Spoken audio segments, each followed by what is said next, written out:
മാധ്യമങ്ങളിൽ വന്നിരുന്ന് ചർച്ച ചെയ്യുന്നവന്മാരും ചെയ്യേണ്ടത്. എന്തായാലും ശരി, 21 വയസ്സുള്ള പെൺകുട്ടി മംഗലാപുരത്ത് പഠിക്കാൻ പോയി. വീട്ടുകാരറിയാതെ അവന്റെ ഫ്ലാറ്റിലെത്തി കോഴിക്കോട്. എന്തായാലും മരിച്ചു.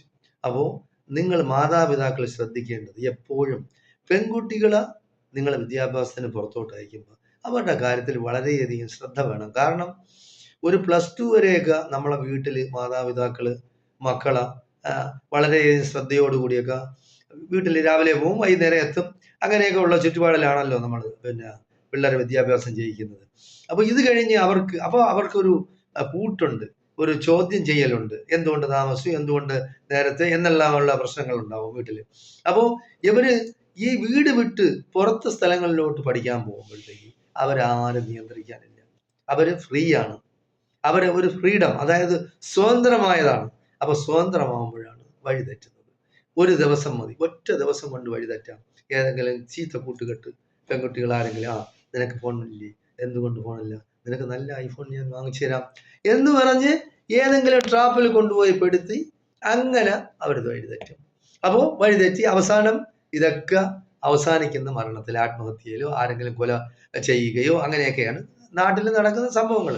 അപ്പോൾ മാതാപിതാക്കൾ ശ്രദ്ധിക്കേണ്ടതെന്ന് പറയുന്നത് പെൺമക്കളെ നിങ്ങൾ പുറത്തോട്ട് അയച്ച് പഠിപ്പിക്കുമ്പോൾ വളരെയും ശ്രദ്ധ വേണം. നിങ്ങൾ ശ്രദ്ധിച്ചില്ലെങ്കിൽ അത് നിങ്ങൾക്ക് അപമാനമല്ലേ? ഒരു പെൺകുട്ടി, അതായത് സ്വന്തം മകള് മാതാപിതാക്കളും വീട്ടിലെ കുടുംബക്കാരും അറിയാതെ മംഗലാപുരത്ത് നിന്ന് കോഴിക്കോട് വരുന്നു. ഒരാളത്തിനോട് താമസം യാതൊരു പരിചയമില്ലാത്തവരോട് അവൻ ഫോട്ടോ കാണിച്ചത് മോർഫ് ചെയ്ത് കാണിച്ച് എന്ത് തെണ്ടിത്തരം അവൻ കാണിച്ചാലും ആ പെണ്ണ് അവൻ്റെ കൂടെ പോയി എന്ന് പറഞ്ഞാൽ അതിനൊന്നും ഒരു ന്യായീകരണവും ഇല്ല. മാതാപിതാക്കളെ ഞാൻ പറയുള്ളൂ, മാതാപിതാക്കൾ ശ്രദ്ധിക്കണം.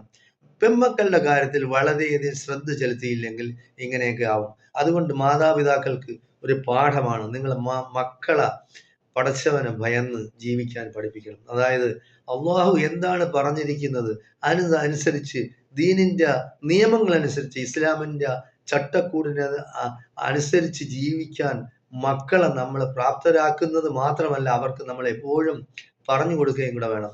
അപ്പോ എന്തായാലും ശരി, ഇവിടെ ഇതൊരു പാഠമാണ്. മാതാപിതാക്കൾ ശ്രദ്ധിക്കണമെന്നാണ് എനിക്ക് പറയാനുള്ളത്. ആരുടെയും മണ്ടയിൽ കുറ്റം കൊണ്ടെന്ന് വെച്ചിട്ട് കാര്യമൊന്നുമില്ല. അതായത് ഹറാമായി മരിക്കും, നരകത്തിലേ പോവുള്ളൂ. മക്കൾ നരകത്തിൽ പോണോ സ്വർഗത്തിൽ പോണോ, അവര് നല്ല രീതിയിൽ ജീവിക്കണോ എന്ന് മാതാപിതാക്കൾ ചിന്തിച്ച് മനസ്സിലാക്കി പ്രവർത്തിക്കണമെന്നാണ് എനിക്ക് എല്ലാവരോടും പറയാനുള്ളത്.